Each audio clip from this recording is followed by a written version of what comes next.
पर मेरा आइडिया यहाँ पे पूरा बताने का है कि कूल और क्रिंज वाली चौधरी में कभी फंसना मत, क्योंकि ये ट्रेंड्स हैं, ये आते जाते रहेंगे.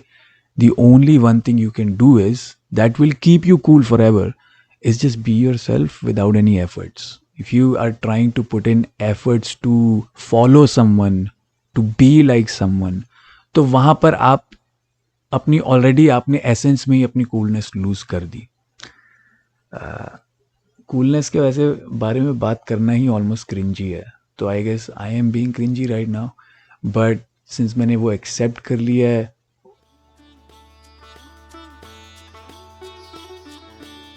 वेलकम टू माई ओपिनियटेड बकचोदी. अभी मैं एक नई जगह शिफ्ट हुआ और जो मेरा फ्लैटमेट है उसने दीवारों पे कुछ इस तरीके की तस्वीरें टांगनी शुरू कर दी, और मैंने उसको बोला कि ये बहुत क्रिंज है. वो बोला कि नहीं, एक टाइम पे चीज़ें कूल होती थी. तो आई स्टार्ट थिंकिंग ये जो इस तरीके की तस्वीरें एक टाइम पे कूल थी, आज क्रिंज है. ये कूल और क्रिंज जैसे वर्ड्स हम फेंक देते हैं, बस सोचते नहीं इनके बारे में. So I think it's worth a discussion.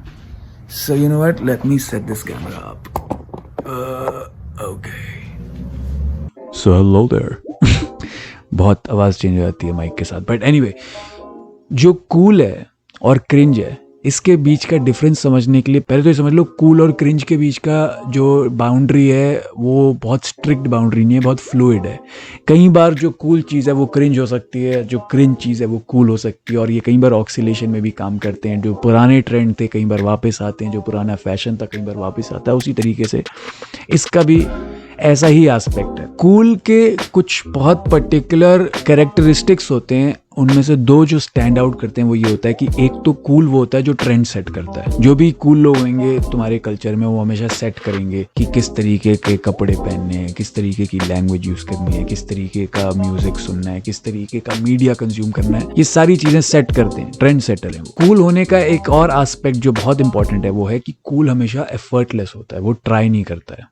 देखा होगा एक बहुत कूल सीन ऑलमोस्ट हर एक्शन मूवी में होता है कि एक्टर जो या फिर जो हीरो है वो चलता हुआ जा रहा है और पीछे एक्सप्लोजन्स हो रहे हैं और वो पीछे मुड़ के देख भी नहीं रहा है. वो इतना तक एफर्ट नहीं लगाना चाहता है कि वो पीछे मुड़ के भी देखे, तो वो आगे सीधा चलता है. This is considered cool. जो कूल का ऑपोजिट है, for the sake of this argument, even though मैं नहीं मानता कि कूल का ऑपोजिट क्रिंज होता है, बट क्रिंज वो है जो ट्राई करता है.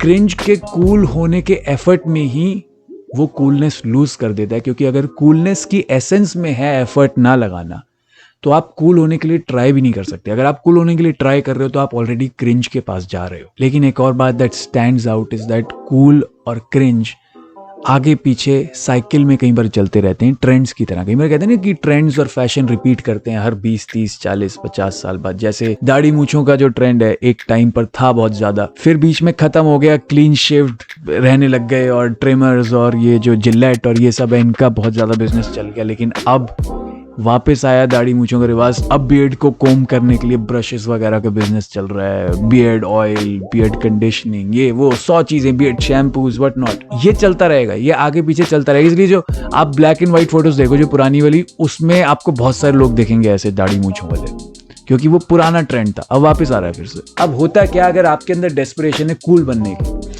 तो इवन दो आज के टाइम पे आप कूल हो, कल आप क्रिंज हो जाओगे, क्योंकि ये तो ट्रेंड है, ये आगे पीछे होता रहेगा.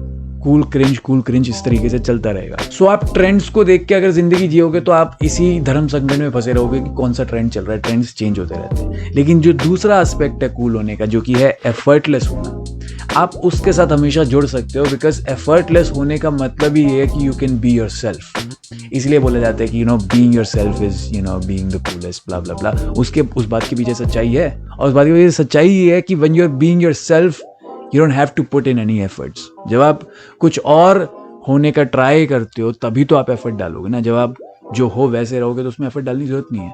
अगर आपको लोग चपरी बोलते हैं और आपको बुरा लगता है तो ओन द चपरीनेस.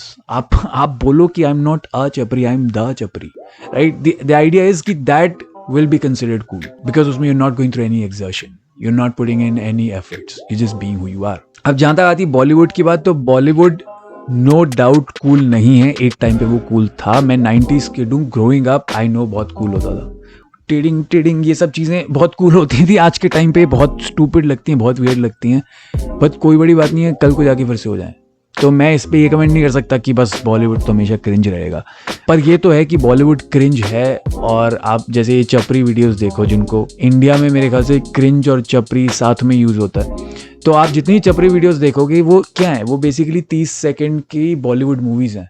उसके अंदर बॉलीवुड वाला ड्रामा है, बॉलीवुड वाला एक्शन है, 10 लोग एक दूसरे को थप्पड़ मार रहे हैं, तो एक लड़का एक लड़की से प्यार करता है, दूसरा दोस्त आता है, वो लड़के का दोस्त होता है लेकिन पीठ पीछे वो भी लड़की को पटाने की कोशिश कर रहा होता है, और वो जो लड़की होती है वो ये सब जानती होती है लेकिन वो टेस्ट कर रही होती है अपने बॉयफ्रेंड को। फिर उसका बॉयफ्रेंड जो है वो किसी और के साथ चक्कर चला रहा होता है, फिर वो लड़की पकड़ लेती है, फिर ये एक दूसरे को जहर दे देते हैं, सब मर जाते हैं। पता है कोई बकचोदी इस तरीके की होएगी जो कि बहुत टिपिकल है बॉलीवुड मूवीज में भी। Just by the way, it's just that वो लॉन्ग फॉर्मेट में होती है। जब 3 घंटे में वही चीज होती है तो आपको इतना अजीब नहीं लगता, 30 सेकंड में होती है तो आप बोलते ये चपरी है। पर क्रिंज तो बॉलीवुड भी है, और वहीं से इंस्पायर होकर चपरी वीडियोस बने।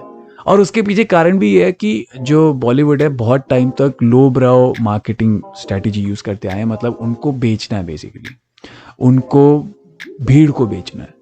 तो भीड़ को बेचने के लिए वो इतना टारगेटेड और इतना टेलर्ड मटेरियल नहीं बनाते हैं। वो शॉटगन अप्रोच यूज करते हैं कि हमें ज़्यादा से ज़्यादा तक अपनी बात पहुंचानी है, तो उसके लिए वो क्वालिटी लूज कर देते हैं क्वांटिटी के चक्कर में।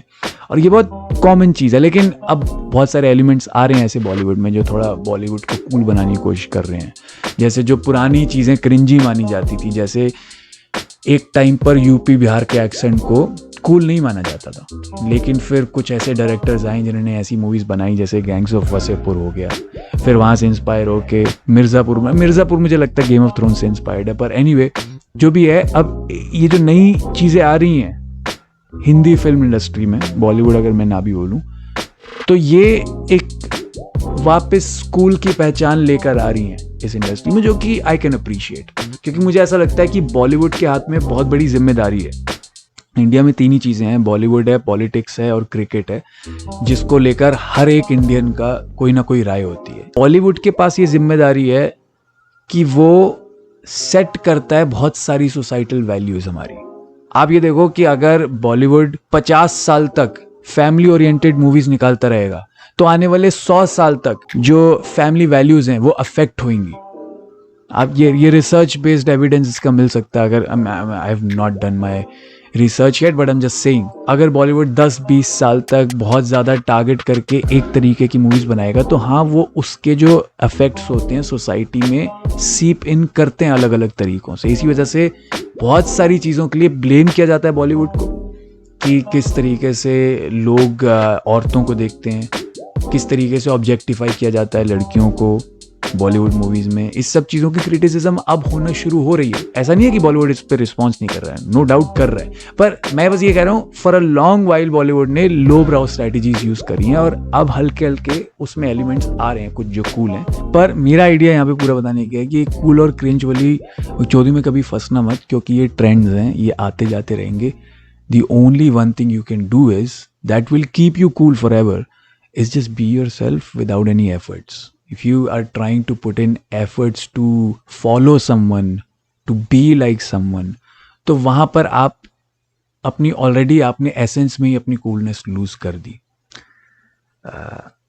कूलनेस के वैसे बारे में बात करना ही ऑलमोस्ट क्रिंजी है, तो I guess I am being cringy right now, but since मैंने वो एक्सेप्ट कर लिया है तो I think that makes me cool. I don't know. I don't know. Let me know. So this is where I'll end the video. मैं question करता हूँ तभी तो मैं इंसान हूँ। सवाल जो मैं पूछूं तभी तो मैं